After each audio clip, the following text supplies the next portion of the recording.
Bonjour à tous, je suis Nariman de Smart eSolutions et dans cette vidéo, nous abordons la deuxième partie de notre formation sur la gestion des transactions sur Excel.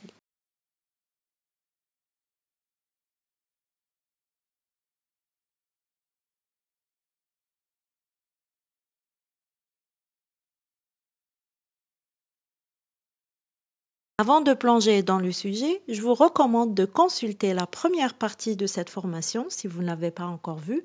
Vous pouvez également consulter la présentation de cette application. Les liens sont dans la barre d'infos. Vous y trouvez également le lien de téléchargement de notre premier pack de 17 applications personnalisables prêtes à l'emploi, dont celle-ci ainsi que notre caisse enregistreuse et notre outil Smart Protection pour sécuriser vos fichiers Excel, la gestion des dépenses mensuelles et bien d'autres encore. N'hésitez pas à jeter un coup d'œil et à vous abonner à notre chaîne YouTube. Et assurez-vous également d'activer les notifications pour être alerté à chaque nouvelle vidéo. Passons maintenant à la deuxième partie de notre formation. On commence par créer notre tableau des types de transactions.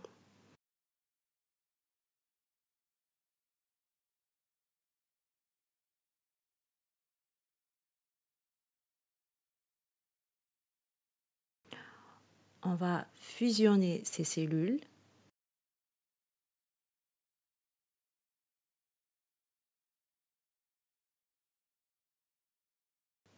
Et là, on va mettre filtrer par pour choisir le type de filtre et ce qu'on veut afficher.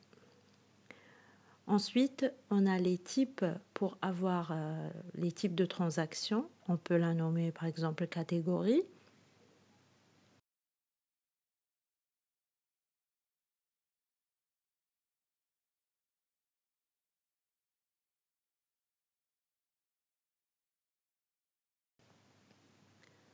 On applique la mise en forme. On applique la mise en forme pour les champs de saisie, ici.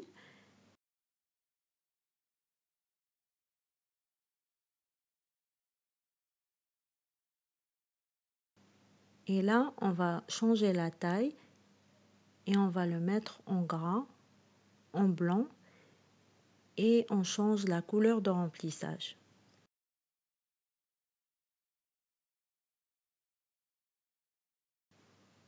On va aller à un dégradé, celui-là par exemple.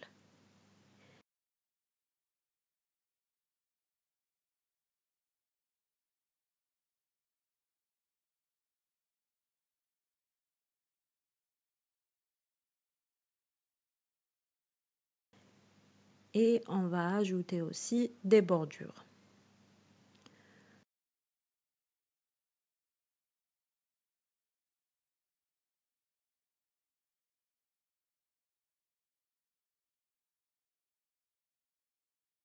Voilà, donc on a terminé la mise en forme de ce petit tableau où on va avoir tous les types de transactions. On va ajouter ici une liste déroulante.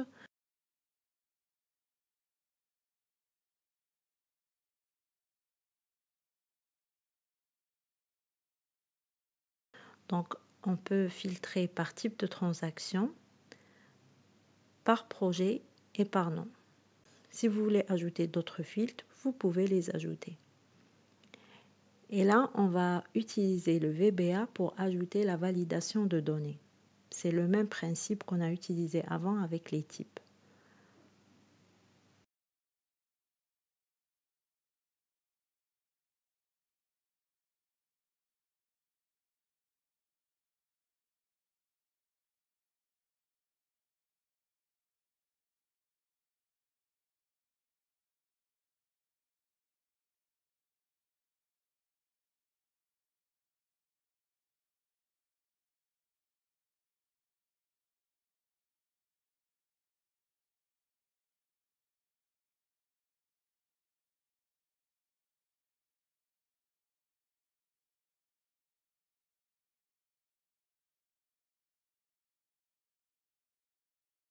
On va ajouter une liste ici pour les types de transactions. Ça va être tous les types, revenus, dépenses, paiements et virements. Et on va nommer cette liste par exemple type de transaction.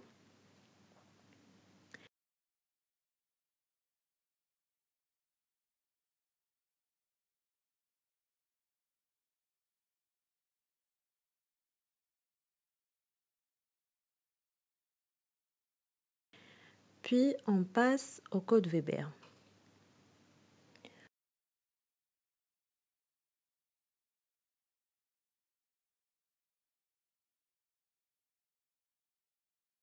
On va copier ça et on va changer bien sûr cette cellule.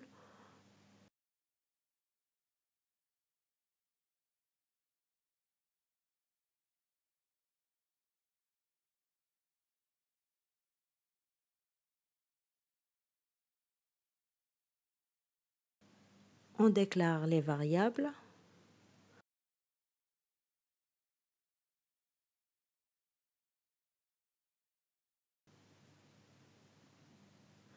Donc là, on va mettre le filtre qu'on a choisi dans une cellule.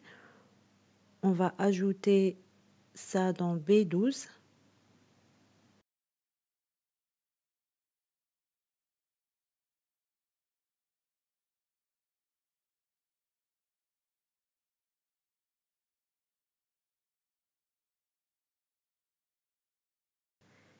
On efface le contenu de la cellule K5 et on efface aussi la liste déroulante et on va appliquer Select Case.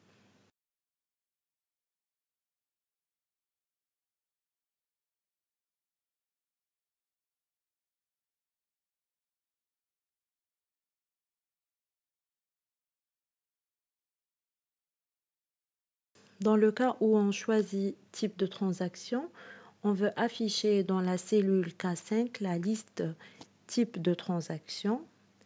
Ça veut dire tous les types, revenus, dépenses, paiements et virements.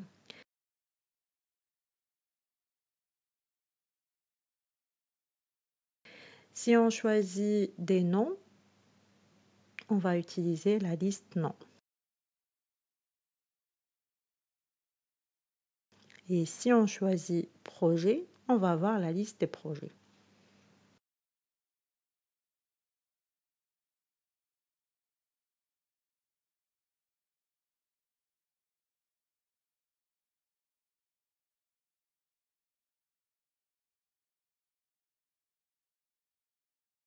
Voilà, donc on vérifie. Là, on a tous les types.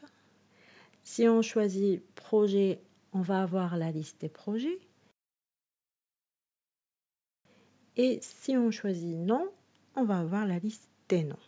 Très bien. Maintenant, on va afficher les données selon notre filtre. Donc, on doit aussi avoir besoin de la ligne de type sélectionnée. Et on va la mettre en surbrillance dès que cette ligne est sélectionnée.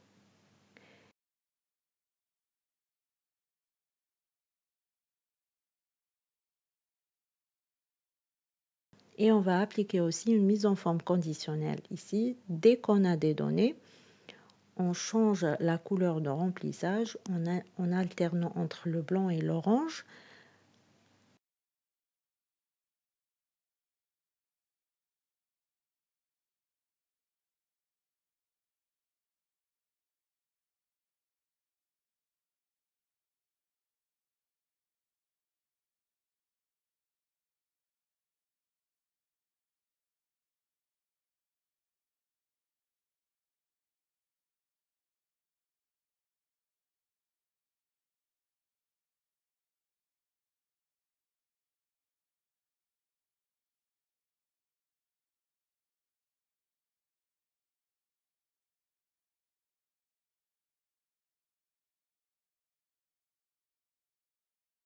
Du coup, on vérifie d'abord si la cellule n'est pas vide et on vérifie si, en divisant le nombre de la ligne par 2, le reste égale à 1. Si c'est le cas, on applique une mise en forme.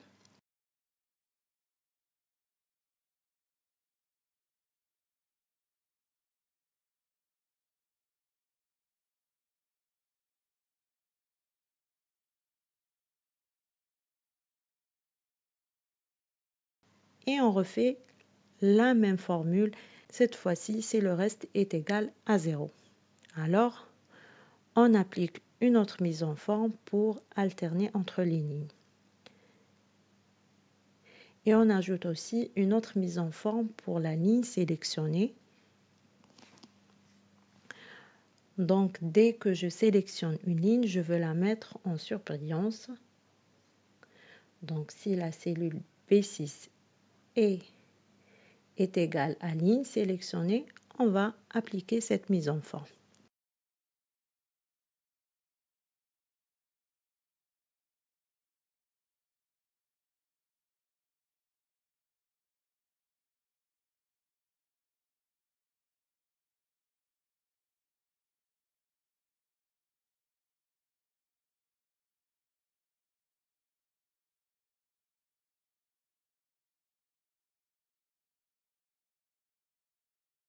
On va faire un test.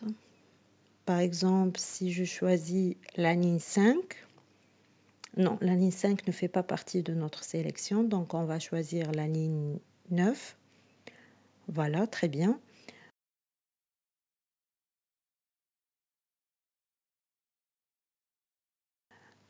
Voilà, il y a une erreur, on va vérifier. D'abord, on veut que la mise en forme s'applique sur toute cette zone. D'accord.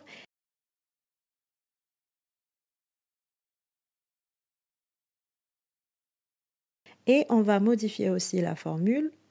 On doit enlever le dollar, ce dollar, en cliquant sur F4 pour débloquer les colonnes seulement. Donc, je ne veux pas débloquer, je veux pas bloquer la cellule, mais je veux bloquer seulement les colonnes. Donc, voilà. La même chose avec la deuxième formule. Voilà, maintenant, si je mets des données, on va avoir une ligne orange, puis en blanc, et ainsi de suite.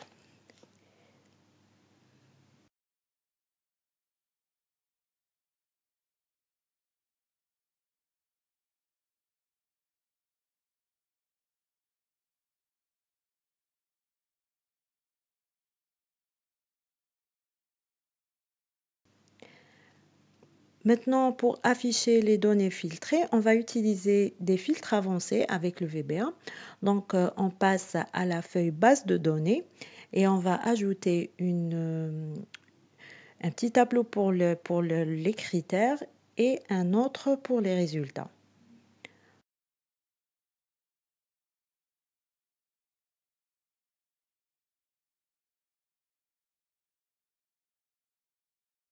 Dans notre cas, le critère, on va le mettre dans la cellule. Il est dans la cellule K5.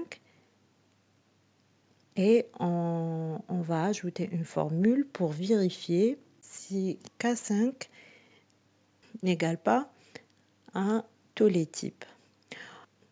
Donc, ça veut dire qu'on doit tout afficher.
Ici, on va mettre les résultats.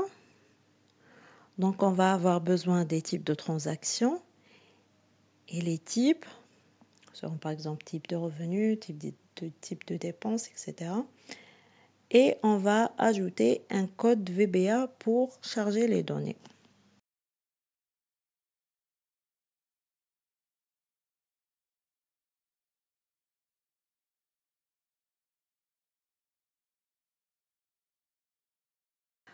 On va aller au VBA et on va créer une nouvelle macro.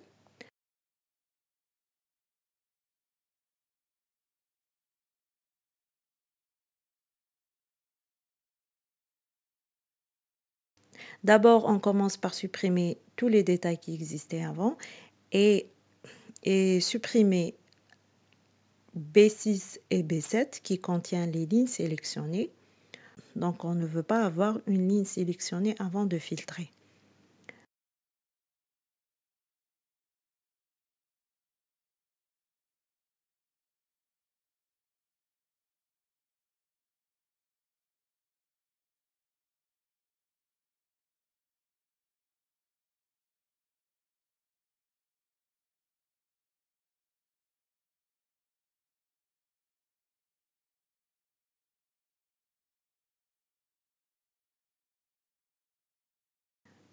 Ensuite, on cherche la dernière ligne qui contient une valeur dans notre base de données.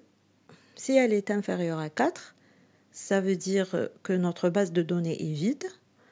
Donc, on arrête la macro. Sinon, on applique un filtre avancé où les critères se trouvent dans la cellule O2 et O3 et les résultats Q2 et R2.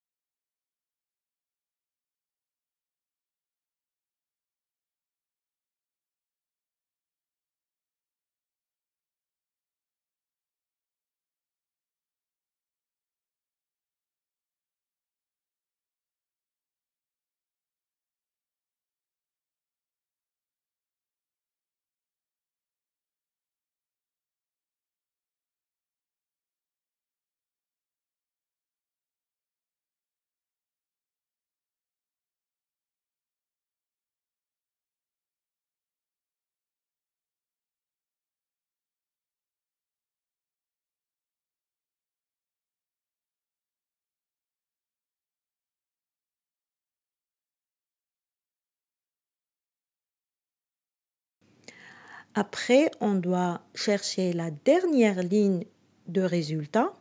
Si elle est inférieure à 3, ça veut dire qu'il n'y a pas de résultat. Donc, on arrête la macro. Sinon, on va copier ces informations et on va les mettre sur la feuille transaction.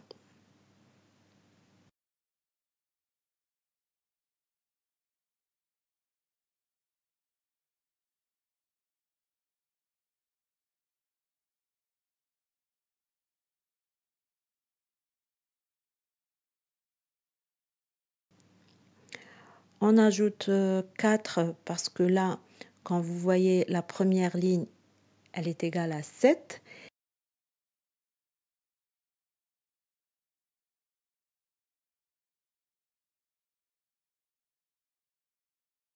Et là, la première ligne, c'est 3. Du coup, on doit ajouter 4.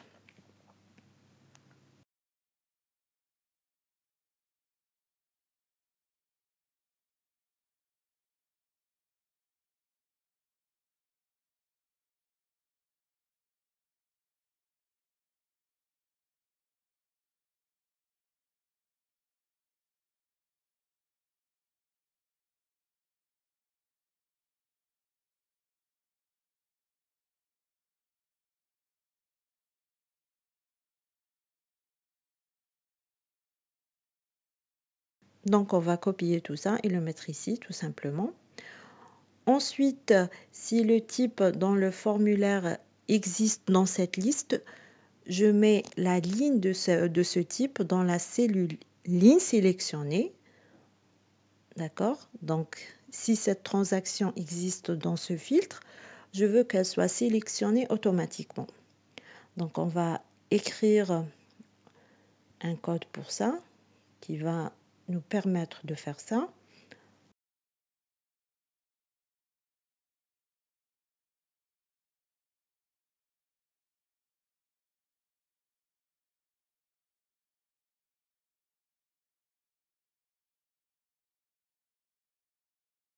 Donc, on doit d'abord vérifier si la cellule de type n'est pas vide.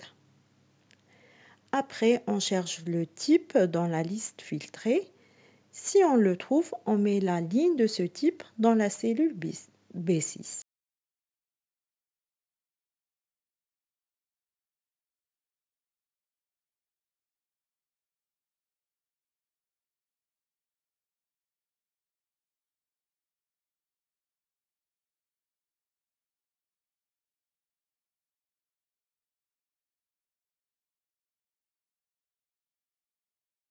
On ajoute ces deux codes pour ne pas avoir de bug si on ne trouve pas le type dans la liste.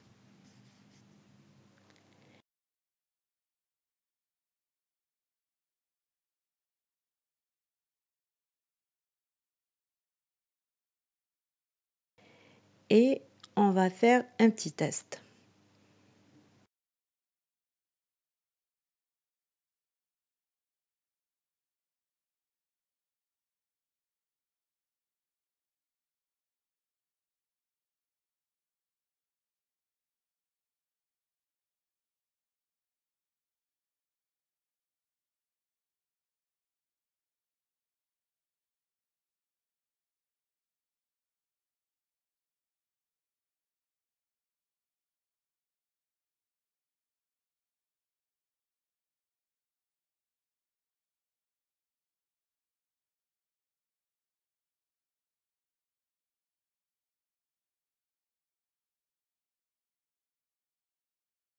Donc là, on a toutes les transactions et on a la transaction qui est dans le formulaire sélectionné automatiquement.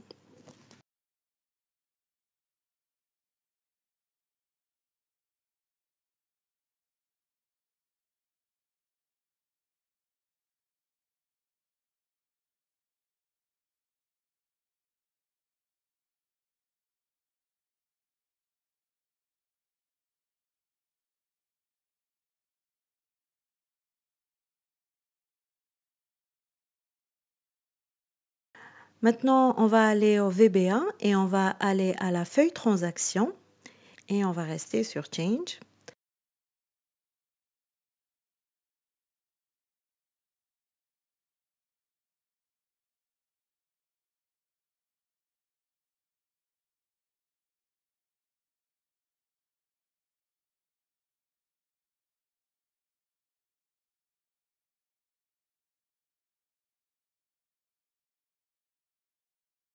Donc, dès qu'on change le contenu de cette cellule, je lance directement la macro.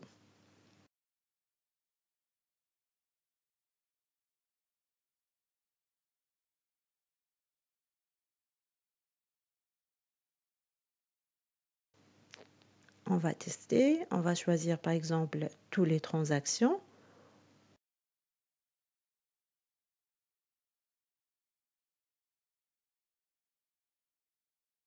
On choisit tous les types et la macro est lancée.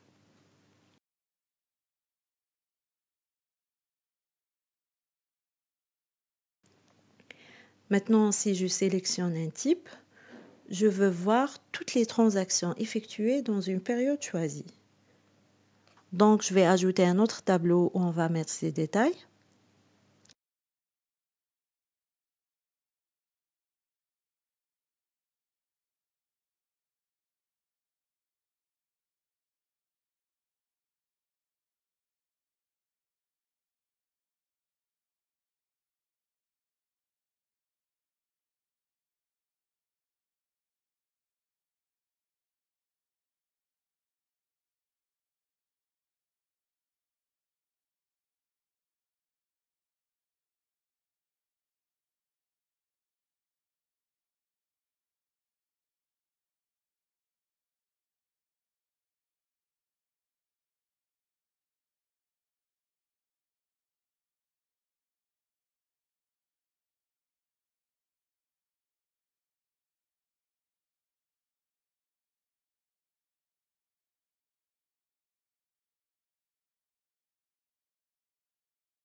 Maintenant, on va passer à la feuille base de données pour ajouter les critères et le tableau des résultats pour le filtre avancé.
Donc pour la date, on doit vérifier d'abord si la cellule N5 n'est pas vide et on va mettre les dates qui sont supérieures ou égales à la date choisie dans la cellule N5.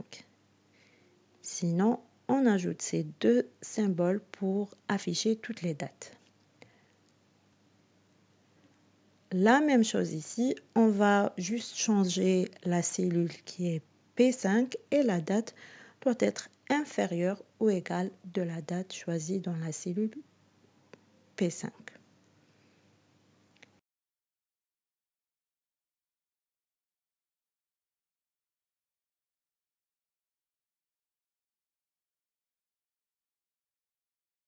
Et dans cette cellule, on va mettre une formule qu'on va l'appliquer à toutes les lignes des résultats, donc, qui va nous permettre de calculer la différence entre le montant et le budget.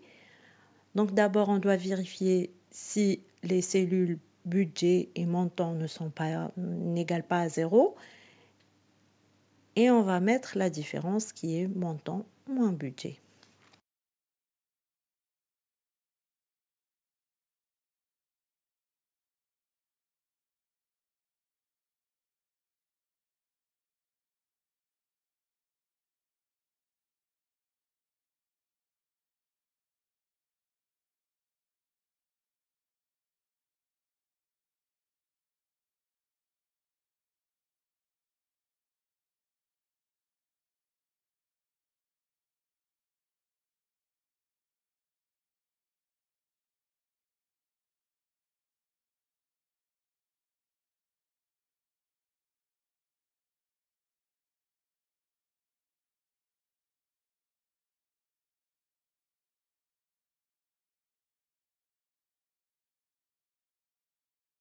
On passe ensuite à la création d'une nouvelle macro qui va nous permettre de charger les données une fois sélectionnées dans les types de transactions.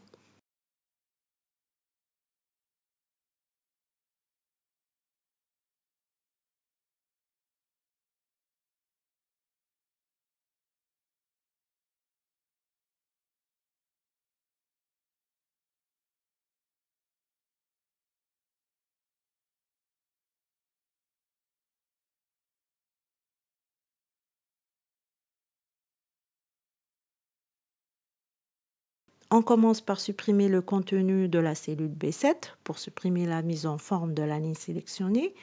On supprime les données de L7. Là, on va mettre les ID, qu'on va les masquer par la suite, jusqu'à P5. Donc, on va supprimer toutes les données existantes et on supprime aussi la liste des résultats précédents. Après, on cherche la dernière ligne des données et on vérifie si elle est inférieure à 4. Ça veut dire qu'il n'y a pas de données. Dans ce cas, on arrête la macro. Si elle est supérieure à 4, on applique le filtre avancé.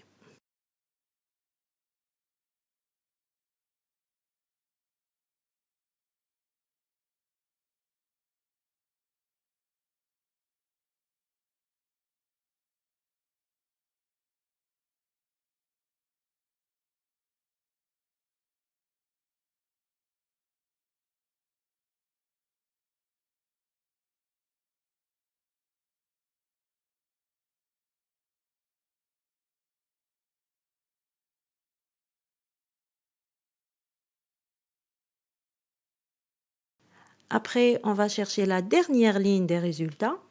Si elle est inférieure à 3, donc il n'y a pas de résultat. Donc on arrête la macro.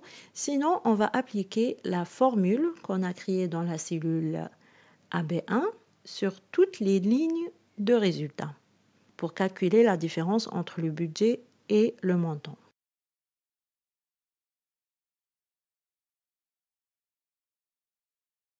Et puis, on va copier les résultats et les mettre dans la feuille de transaction.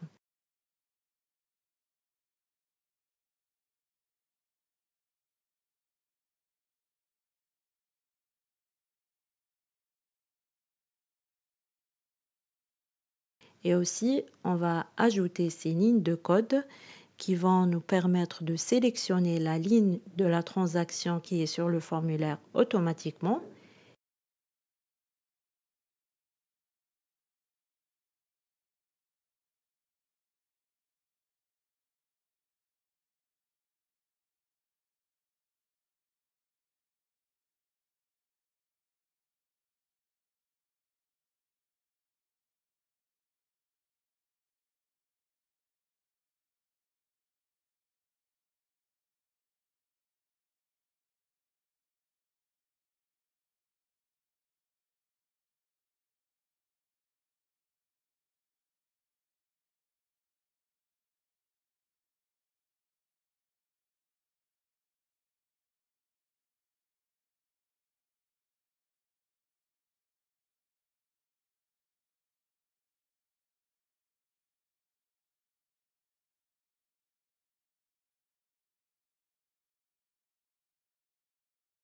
Et aussi, je vais ajouter un code qui va nous permettre de lancer la macro dès qu'on fait des modifications sur les deux cellules des dates. Donc, dès qu'on modifie la cellule N5 ou P5, la macro se lance automatiquement.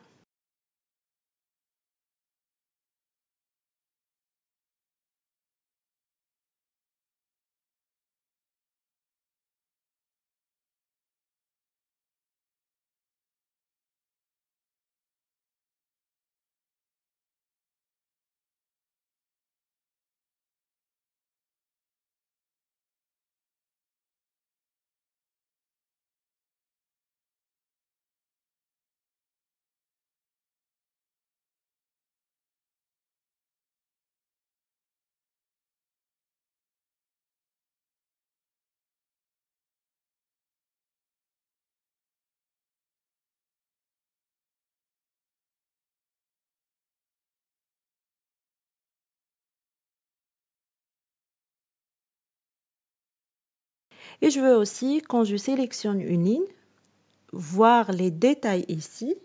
Et en même temps, la ligne sélectionnée doit être modifiée aussi. Donc, on va ajouter un code dans la feuille transaction. On va choisir Selection Change.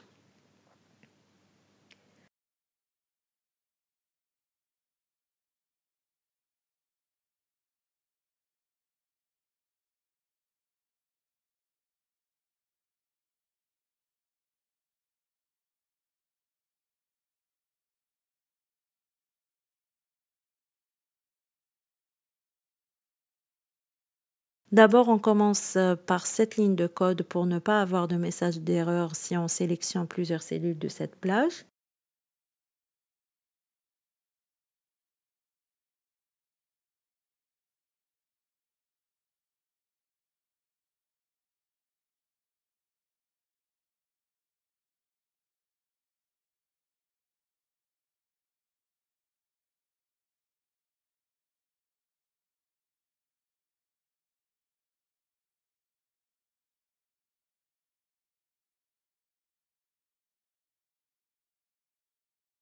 Maintenant, on va copier le type sélectionné dans la liste et le mettre dans T3, qui est le critère.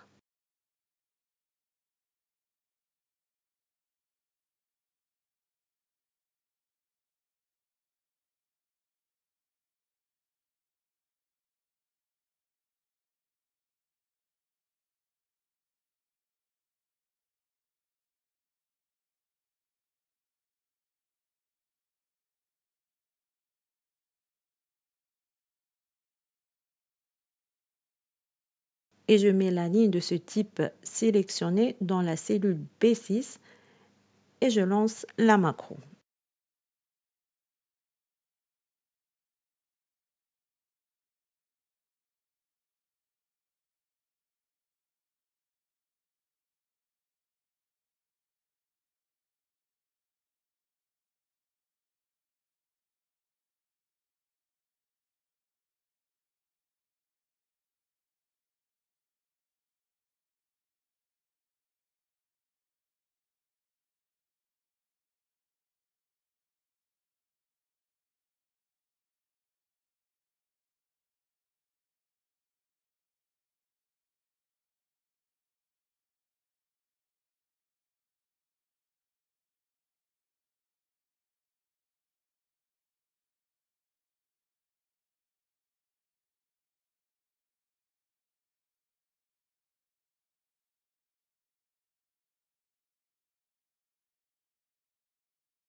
Et on va masquer le contenu de cette colonne. On peut changer la couleur de police et la mettre en même couleur de remplissage.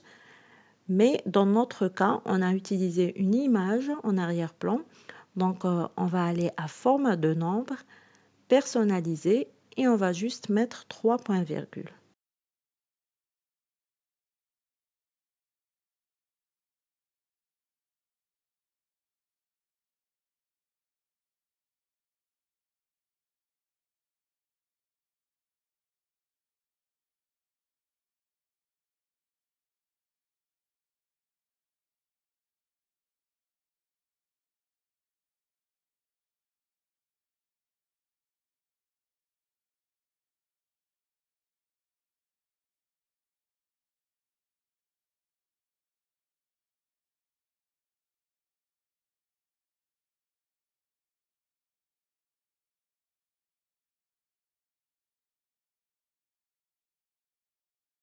On applique maintenant les mêmes mises en forme conditionnelles qu'on a utilisées auparavant.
Maintenant, je veux afficher les détails d'une transaction sélectionnée dans le formulaire pour pouvoir modifier cette transaction.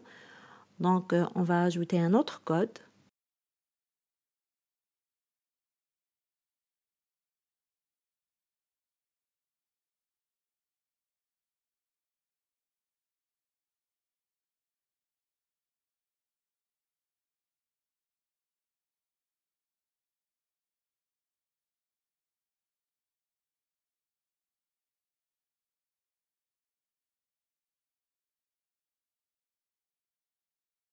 On commence d'abord par supprimer toutes les données de notre formulaire, sans supprimer bien sûr le B3.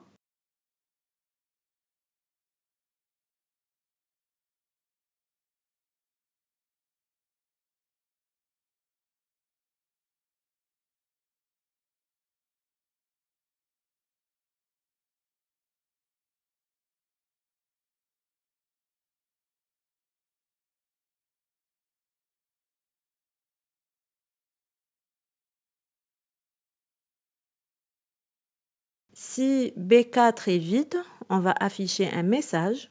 Veuillez sélectionner une transaction correcte à charger.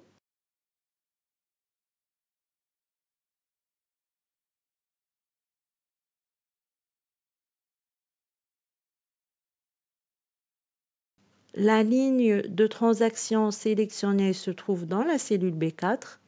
Donc, on connaît la ligne de notre transaction. On peut importer maintenant toutes ces informations de notre base de données et les mettre sur le formulaire. Pour cela, on va utiliser cette boucle.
Après, je veux mettre aussi en surbrillance la ligne sélectionnée. Donc, on va aller à la feuille transaction et on va copier ce code.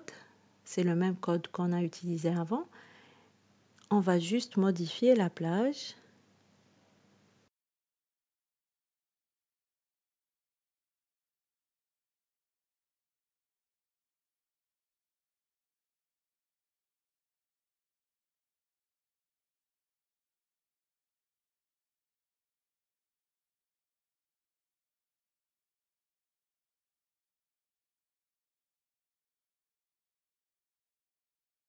On modifie la cellule et on va mettre B7 et on va lancer la macro qu'on vient de créer.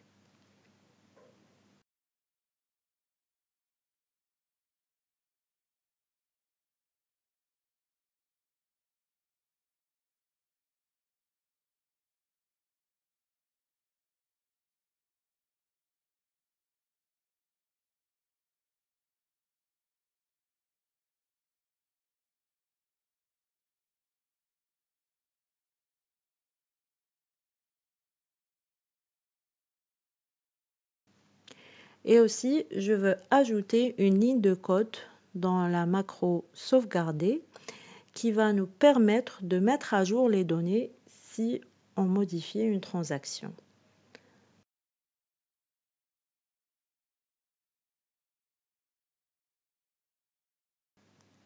Donc, on a ici if pour une nouvelle transaction. On ajoute else, donc pour une transaction existante.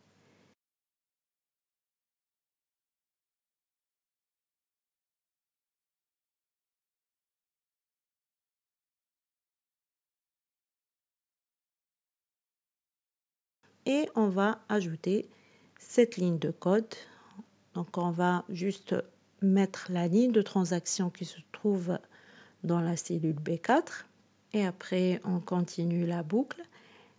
Et on va à la fin lancer les deux macros pour les types de transactions et les détails dans le bouton sauvegarder.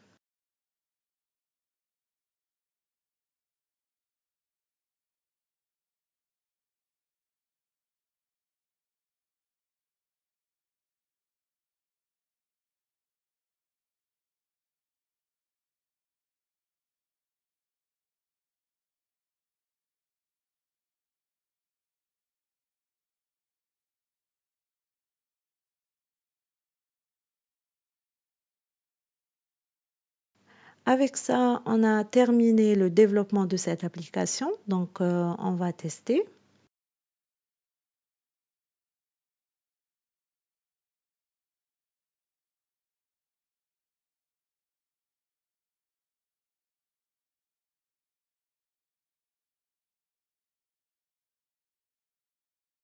Maintenant, on va juste masquer les deux colonnes A et B. Et on va enlever le quadrillage, on va enlever les en-têtes, la barre de formule. Et notre application est prête.